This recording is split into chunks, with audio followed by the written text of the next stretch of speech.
Hey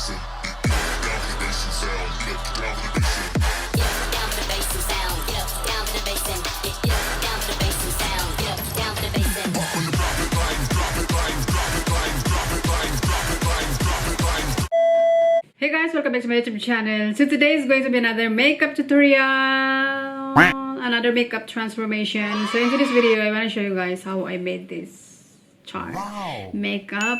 So this makeup is inspired by Joker Suicide Squad. Familiar ba kayo dyan? Ayan, so I don't know what content I'm going to film today, but finally nakapag-film na ako ng ganitong look. So, I am so happy that finally, char. Ayan, itong alahas. So guys, nabili ko lang online. Mas mahal pa yung postage nito guys dito sa alahas. Dito sa alahas. Ayan, so baka may nagbabalak mangutang dyan, ha? Kaya mangutang dyan. Kasi fake itong alahas natin. So if you are interested to this video, please keep on watching. And if you haven't subscribed to my channel, please don't forget to subscribe and click the bell icon so you will be notified every time I upload new videos. So without further ado, let's start. So I'm going to start with this hair color. And then the next product that I'm going to use is foundation. So this is from Rimmel.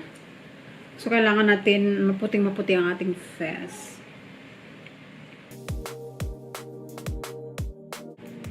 So, i-blend lang natin.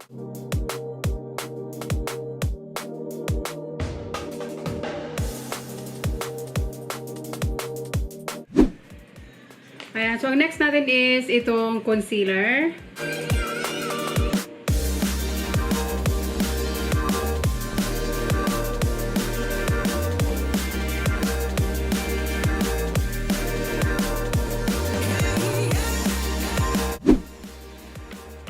And then I'm going to use this banana powder.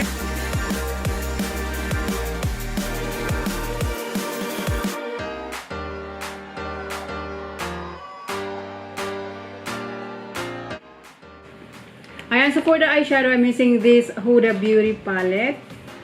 So, gagamitin natin itong shade na to, guys.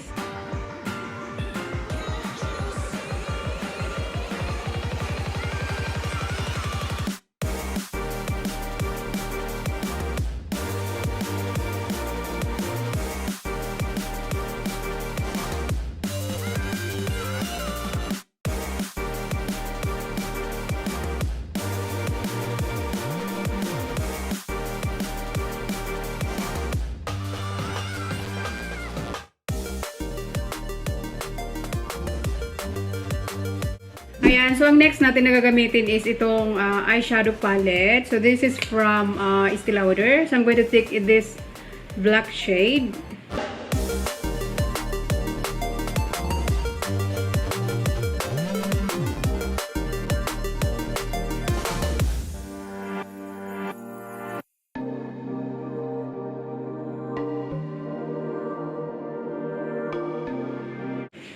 Ayan, so suklayin muna natin ang ating kilay.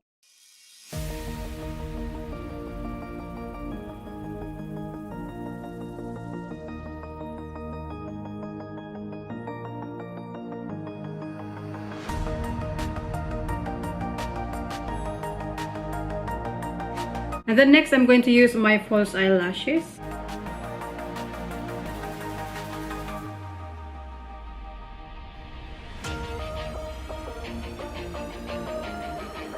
Ayan, so i-contour lang natin ang ating face. Ayan, para magkaroon naman ng dimension ng ating mukha. Okay? For the contour, I'm going to use this Into It highlight.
Ayan, so magdadagdag lang ako ng konting highlighter.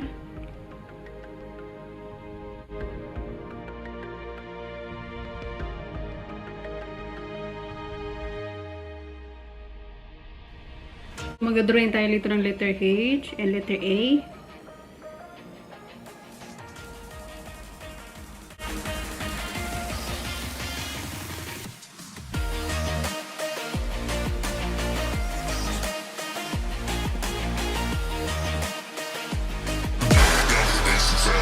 Down for the bass.